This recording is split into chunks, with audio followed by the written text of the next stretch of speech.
Welcome back.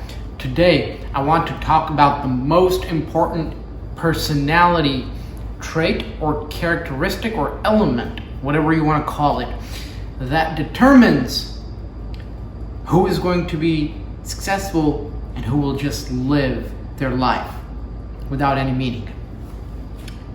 It's the element, the characteristic or the trait of being a risk taker. Risk.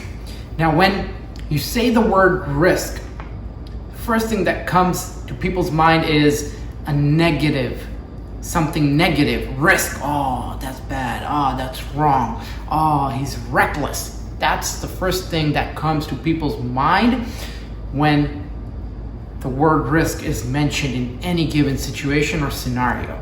I'm going to change that for you. In this video, I'm going to break it down. I'm going to define what it is, how it impacts people's lives, and then I'm going to break it down for you how you can start taking risks to actually do something with your life. Number one, let's define what risk is.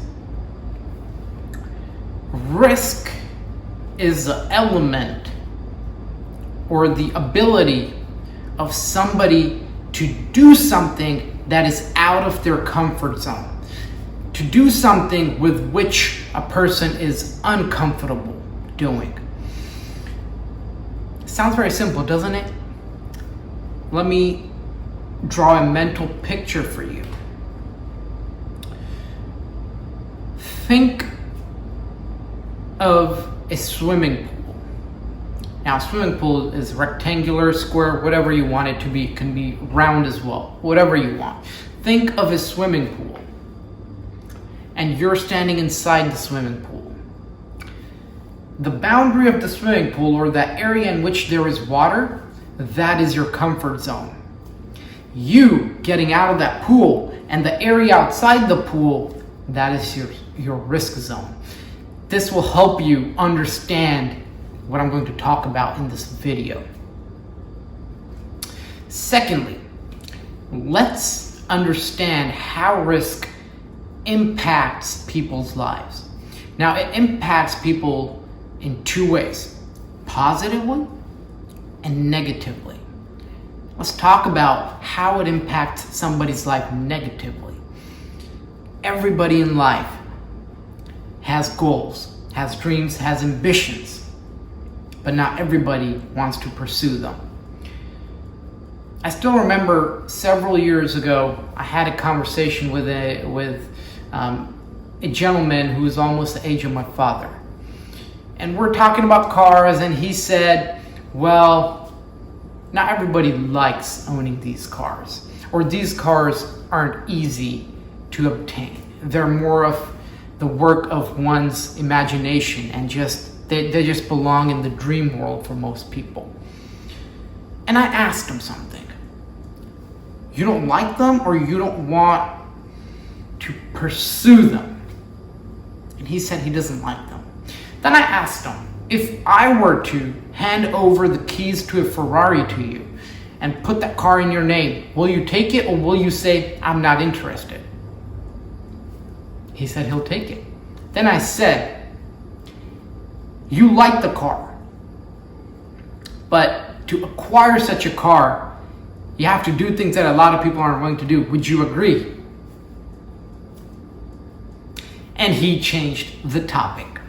Now, granted, I didn't say it so boldly or upfront or in a polished manner to him, but I did say the exact same thing to him.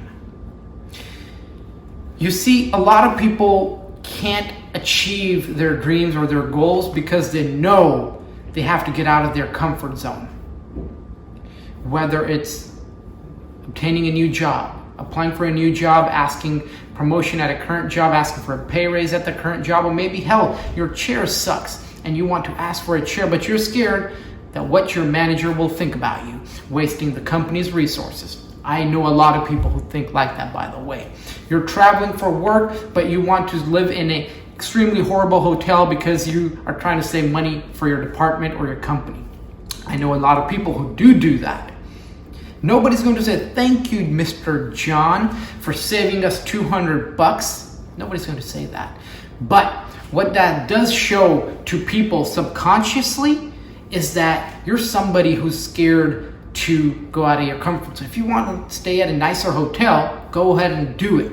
Now, granted, if the company allows you to book a $500 per night hotel and you go out and book a $1,500, that's absurd. That's guaranteed. That's granted. But if the company allows you $500 and you go out and get a $550 or $600 hotel, come on, nobody's going to say anything to you. I can tell you that from experience. These people accept what life throws at them. They don't want to work towards getting things. They're just okay with whatever comes their way. If they get a promotion, okay. If they get a pay raise, okay. If they get a new chair because their current one's broken, okay. But they're not going to work for it or ask for it. These people just live their life. What point is this? Now then, second category of people. These people know what their dreams are, what their goals are. And these people know what they have to do in order to obtain them and achieve them. And these exact same people understand where their comfort zone ends and what they have to do to get out of their comfort zone. When I first started knocking on doors and making phone calls, my heart would beat like crazy.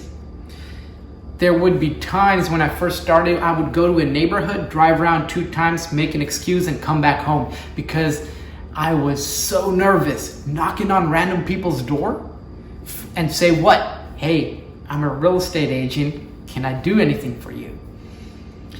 But I knew my comfort zone ended there. And I knew that if I want to be successful, I have to get over this. And I have to cross into the zone where my comfort zone ends, and I have to push the boundaries of my comfort zone. Today, I make calls like I'm about to talk to my father. That's how comfortable I am. I knock on doors like I'm about to go to my friend's house. That's how comfortable I am. Now, last part of the video, how you can understand and overcome this barrier and become a risk taker so that you end up doing something with your life. First of all, you have to chalk out and understand what your goals, what your beliefs, and what your accomplishments you want them to be. Then you have to understand what your limitations are, what you need to do in order to achieve them, but where your limitations are, where you say, all right, man, period, full stop. I can't go beyond this because I'm scared, I'm nervous, I don't know what to do. If you don't know where your weaknesses are, you can't work to improve them. Third, you have to take baby steps to start practicing and start doing the activities that will help you push your boundary and jump into the risk zone. How do you do that? Now, I'll give you a personal example from my business, right? So let's take the example of me knocking on doors for the first time. I know what my business is, all right? Now I know what I need to do in order to be successful in that business, all right? Now I need to understand how I can start getting over the fear of knocking on doors. First of all, I always need to look nice, presentable, so that when people look at me, they can't help but smile. They can't help but open their doors. Presentable. When I speak eloquently. When I speak, I enunciate so that they understand. When I speak with a firm voice, but at the same time, friendly, with a big smile on my face, a genuine smile. Now I've outlined what activities I need to do in order to push my boundaries, and I've broken those activities into baby steps. What are the baby steps? Like I said, dress nice, talk beautifully, eloquently, say your words properly, enunciate. When I start taking these little baby steps, I will become confident in myself. And then I will be able to knock on 1 door. Next week, I'll knock on 5 doors. The week after that, I'll knock on 20 doors. And 2 months later, I'll be knocking on 100 doors a week. Take it forward I'll be knocking on 100 doors a day. I'll be making 400, 500 phone calls a day. Talking to random strangers, people curse at me. I still have a smile on my face, and I wish them, hey, I hope you have a great day too, and hang up. This is how you push your boundaries so that you become a risk taker, so that you can achieve the goals you want to achieve and obtain the things you want to obtain. Don't just live your life, understand what you need to do, and go after it. We're done.